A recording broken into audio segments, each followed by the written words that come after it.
Eudeis, porque en efecto hay un parecido entre Eudeis y Odiseus, y Eudeis es nadie. Sí, aquí está nadie, digamos. Lo cual quiere decir que no es un nadie por privación, sino porque está abierto a muchas posibilidades. Yo creo que en efecto los libros que he ido publicando a lo largo de la vida pues muestran esas diferentes facetas que puede adoptar nadie. Pues la faceta poética o la faceta de estudioso de la historia de las ideas, sobre todo en relación con los diagramas o con las artes de la memoria o las cuestiones relacionadas con la memoria, el tiempo, el espacio. Luego pues la narrativa, la novela,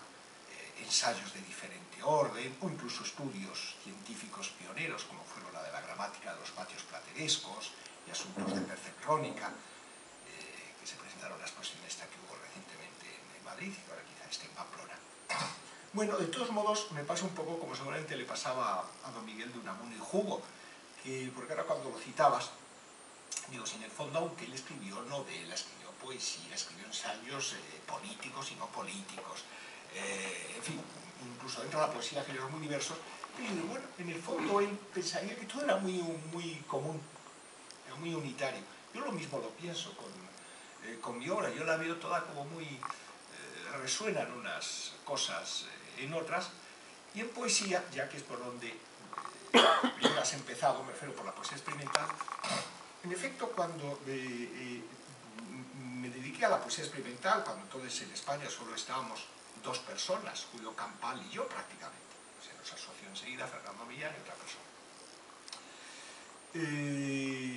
Era porque en el fondo yo quería romper de un pasado muy neoclásico. O sea, yo tengo una formación como poeta a mis 14 o 15 años, pues de, por un lado, Garcilaso de la Vega, Garcilaso, Lope de Vega, en fin, Góngora también, y poetas clásicos, y Generación del 27 y Antonio Machado, en fin, era lo clásico, digamos. Entonces, en algún momento yo tuve necesidad de romper con eso y escribí, recuerdo que aún los conservo en manuscrito, unos poemas desestructurados, esto cuando pues tenía, esto fueron del 63-64. Entonces en el 64 es cuando entré en contacto por Juventudes Musicales con Problemática 63, con el mundo de la vanguardia, y después fundé la cooperativa de producción artística y tuve, digamos, pues unos 8 años de poeta experimental, pero hubo un momento en el que eso me parecía que era un nuevo academicismo. Y yo siempre he sido, aunque sea tan neoclásico como dices, pero nunca me han gustado los academicismos, digamos, que atan a uno, a una figura y ya no puede, digamos, librarse de esa especie de prisión, cosa en la que desgraciadamente inciden muchos de los artistas contemporáneos y también de los escritores. Siempre he tenido necesidad de sentir mi libertad, pero al mismo tiempo expresando genuinamente mi ser, por eso es por lo que hay coherencia.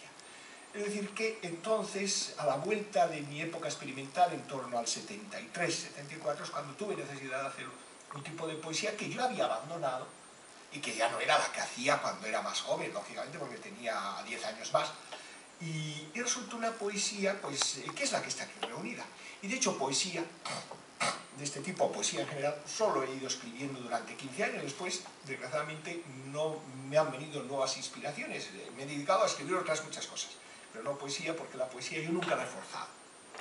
Cuando he escrito, cuando he hecho poesía de acción o pública, es porque me salía totalmente dentro y era algo que surgía sin tener yo que obligarme a ello, a diferencia de lo que ocurre con otros libros, como estas investigaciones de Carlos III, de los gnósticos, que eso sí me obligo. Pero la poesía nunca la he concebido así, tiene que ser algo, no sé, un don que viene de lo alto, no se sabe cómo,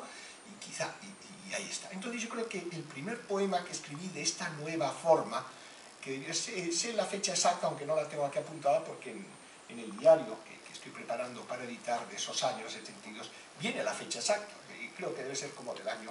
73, o quizá más bien 74,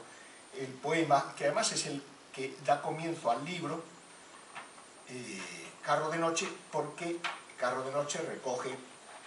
el libro anterior, Nauta y Stella, que de hecho es la mitad de este libro. Entonces voy a empezar leyendo este poema que dice así: siempre quise, sentado en estas rocas, junto a este mar, ver las flores que crecen en el éter, escuchar el deje de los días. Y sentado y mirando, a lo lejos, siempre aparecían como horizontes, valles o navíos, recuerdos invocados y fragancias, el gesto desvaído de una mano, de la que pende un guante y un susurro. No buscaba comprensión, solo sentido,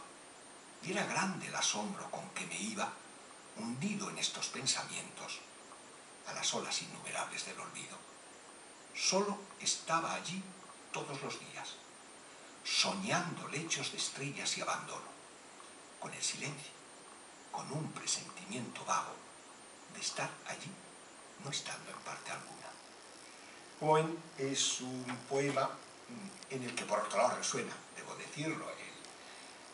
el maravilloso poema de Leopardi, sempre caro me fu, quest'ermo colle, questa siepe che da tanta parte dall'ultimo orizzonte lo guardo scude, va sedendo, mirando un determinato orizzonte,